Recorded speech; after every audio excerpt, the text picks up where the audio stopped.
Hi there, my name is Jill Morelli, and this is another applied genealogy tip or AppGen tip. We have been doing a series on citations and how to lower the angst level around citations. The previous AppGen tip to this one was about how to do a macro in Word so that all you had to do was type in a brief keyword, and then the entire citation would show up as a template, making it so much easier that all those repetitive strokes you didn't have to repeat and repeat and repeat.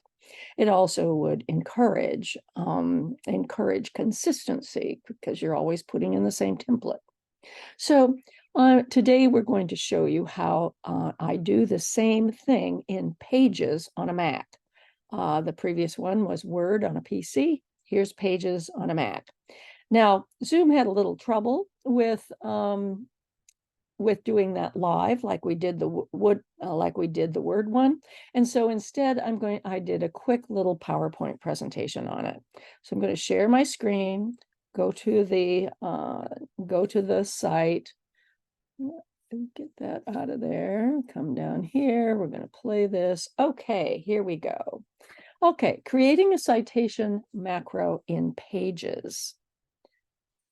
So the first thing you want to do is open up your Pages document. I show a blank document, but that certainly isn't necessary.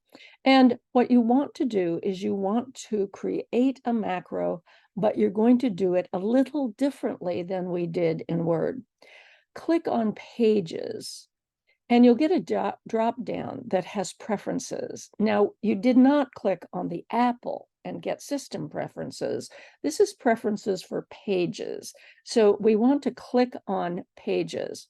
When we do that, we get a drop down that looks like this with 3 tabs across the top: General, Rulers, and Auto Correction. We're interested in auto correction, so click on that one. When you do that, you'll see that it opens up a second, drop-down page right in front of you.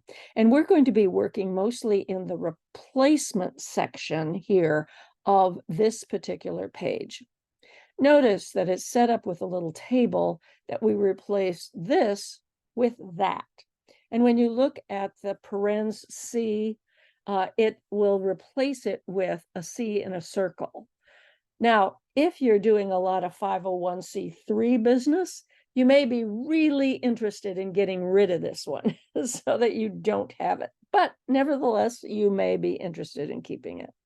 So we're going to be working in this replacement section here. So I've blown it up a bit for you. If you click on the plus sign there, click on that, you'll open up a open line that doesn't have any content in it. And the first cell will be open of that particular table. This is where you put your keyword. I've discovered one thing about all of this is that keyword can have no spaces in Pages. So notice above how the 1860 census is like one word. There's no spaces. And the same will have to be true of the one that we're going to create, which is the 1895 Iowa State Census. So my keyword is going to be 1895 census. Now, I know that there's lots of states that have 1895 censuses, particularly in the Midwest. If I found myself with a lot of different states that I was using the 1895 censuses, I might want to change this to 1895 IA census, for example, and then one for Wisconsin, and then one for New York. So there's going to be different ways, and I can always come back and change this. I just have to remember this. That's the key. Over here is where I type in my template. Now, if I was doing this live, you'd actually see me laboriously type out this entire citation template for the 1895 Iowa Census. But I'm going to save you that laborious process and instead show you that when I open up my page that I have and I just type 1895 census with no space in it, I will see like this little open dialog box that opens up that says, I'm going to replace this for you with this if you want me to. If I want the macro to appear, that is, replace 1895 census with this citation, then I click enter. If I don't, I click space.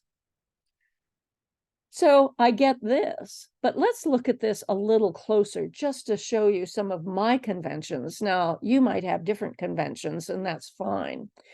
In this case, the 1895 Iowa census, I'm working mostly in Hamilton County. I'm comfortable with using this for any county I use.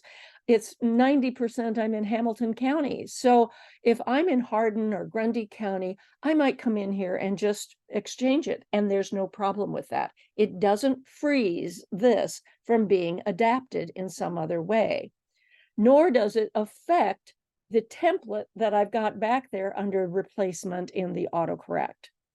I type out the rest of it, but notice how I handle image. Image number of 1861, 681. I have a tendency, anytime that I've got something that's variable, I'll put it in square brackets. And the square brackets in this case is image, left bracket with a number, and right bracket of 681. There are 681 images in the Hamilton County 1895 census. And I use that, I always include that because I have had the experience of where the repository owner of that particular set has divvied it up into smaller segments and my image number switches. So I want to just key myself that if I'm looking at 681, that this image number will actually work. Note that my name there is also highly variable. That's where I put the head of the household of my person of interest. So I've got name goes right in there, semicolon, the repository. Pretty straight up, not a particular problem there. In addition to that, I can also include it as a footnote if I wish.